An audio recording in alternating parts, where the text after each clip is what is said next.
ହାଏ ସାଙ୍ଗମାନେ, ଶୀତ ଶୀତ ସନ୍ଧ୍ୟାରେ ଆପଣମାନେ ସବୁ କ'ଣ କରୁଛନ୍ତି?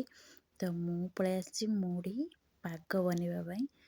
ତ ସନ୍ଧ୍ୟା ସନ୍ଧ୍ୟା ପାଗରେ ତା ସହିତ ଶୀତ, ଆହା, ମୁଢ଼ି ଖାଇବାର ତ ମଜା ହିଁ ଆସିଯିବ। ତ ମୁଁ ପିଆଜ, ମୁଢ଼ି, ଚେନାଚୁର ଆଉ କଞ୍ଚାଲଙ୍କା, ସୋରିଷ ତେଲ ପକାଇ ସବୁ ପୁରା ମିକ୍ସ କରିକି ଗୋଟେ ପାଗ ବନେଇ ଦେଇଛି। ମୁଁ ଖାଇକଉଛି, ପୁରା ଟେଷ୍ଟି ହେଇଛି। କିଏ ଖାଇବା ଜଲ୍ଦି ଜଲ୍ଦି ଆସନ୍ତୁ। ତ ମୁଁ ଖାଇସାରିଲା ପରେ ଆମ ବାପା ପଳେଇ ଆସିଲେ ମାର୍କେଟରୁ।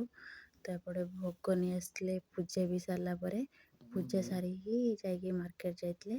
ଭୋଗରାଗ ନେଇ ଆସିଥିଲେ। ତ ପନିପରିବା ବି ନେଇ ଆସିଥିଲେ। ତ ମୋତେ ଡାକିଲେ, ମୁଁ ସବୁ ତାକୁ ଗାଳି କରିକି ଅଲଗା ଅଲଗା କରିକି ରଖିଥିଲି। ପରିବା, ପାନ, ଏମିତି ଫଳ ସବୁ ରଖିଥିଲି। ତ ତାକୁ ସବୁ ମୁଁ ସାଇଜ୍ କରିକି ରଖିଥିଲି ଆଣିକି। ଏପଟେ ବ୍ୟାଗ୍ରେ ବି ରଖିଥିଲେ କିଛି।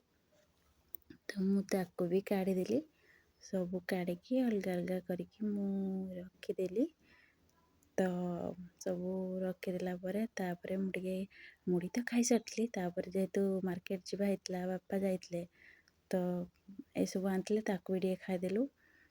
ଖାଇସାରିଲା ପରେ ଆମର ଏଠି ମୁଁ ରୋଷେଇ ରେଡ଼ି କରିଦେଇଥିଲି। ବାଇଗଣ ଫାଳି ଭଜା, ମଟର ତରକାରୀ, ଶାଗ ଭଜା, ମୂଳା ଆଳୁ ଭଜା ଆଉ ଡାଲି। କାହାକୁ ଏଇ ଖାଇବା ସବୁ ପସନ୍ଦ ଟିକେ କମେଣ୍ଟରେ କହିବେ ତି। କାହାକୁ ଭଲ ଲାଗେ। ରହିଲି, ଜୟ ଜଗନ୍ନାଥ।